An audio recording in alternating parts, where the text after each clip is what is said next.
সেই যখন থেকে আমরা স্বাধীন হলাম তখন থেকে আমাদের প্রত্যাশা ছিল একটা গণতান্ত্রিক সমাজ ব্যবস্থার, প্রত্যাশা ছিল একটা শোষণমুক্ত বৈষম্যহীন সমাজ ব্যবস্থার।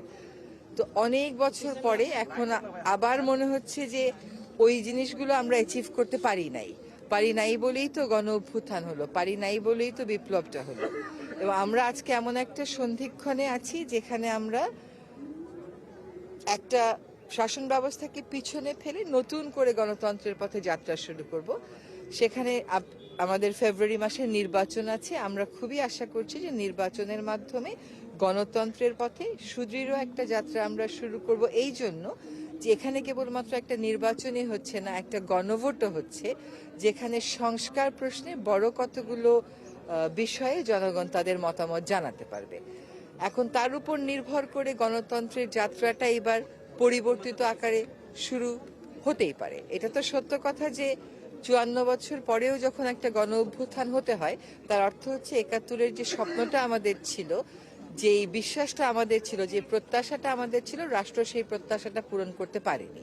তো আমরা আশা করি এই নির্বাচনের মাধ্যমে একটা ভিত্তি স্থাপন হবে, যে ভিত্তিটা গণতন্ত্রকে যেমন সুদৃঢ় করবে, তেমনি জনগণের কাছে সরকারকে জবাবদিহি করতে বাধ্য করবে, এবং একটা বৈষম্যহীন শোষণমুক্ত সমাজ গড়ার যে স্বপ্নটা আমাদের এখনো রয়ে গেছে, অধরা রয়ে গেছে, সেটা আমরা পূর্ণতার দিকে নিয়ে যাওয়ার যাত্রাটা শুরু করতে পারবো।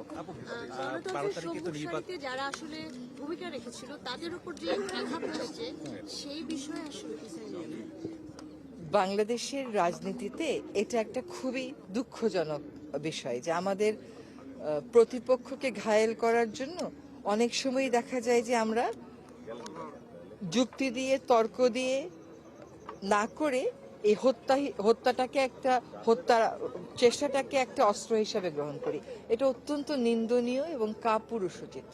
এটার মধ্যে তো কোনো বীরত্ব নেই। আপনার যদি শক্তি থাকে আপনি জনগণকে ফেস করেন, এবং জনগণকে ফেস কেমন করে করতে হয় একটা গণতান্ত্রিক রাষ্ট্রে, তো সেটা সকলেই জানে, সেটা সকলের কাছে স্পষ্ট। সেটা না করে প্রতিপক্ষকে ঘায়েল করার এই যে একটা রাজনৈতিক সংস্কৃতি চলে এসছে, এটা কোনোভাবেই নতুন বাংলাদেশে আর গ্রহণ করার তো কোনো সুযোগ দেখতে পাচ্ছি না।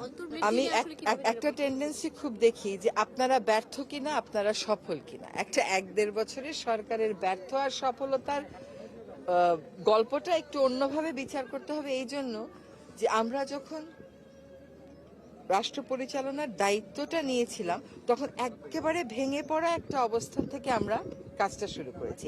সেই ভেঙে পড়া অবস্থাটাকে জোড়া লাগিয়ে রাষ্ট্রটাকে আবার একটা যাত্রার দিকে নিয়ে যাওয়াই ছিল আমাদের কাজ। আমরা সেই কাজটা করেছি।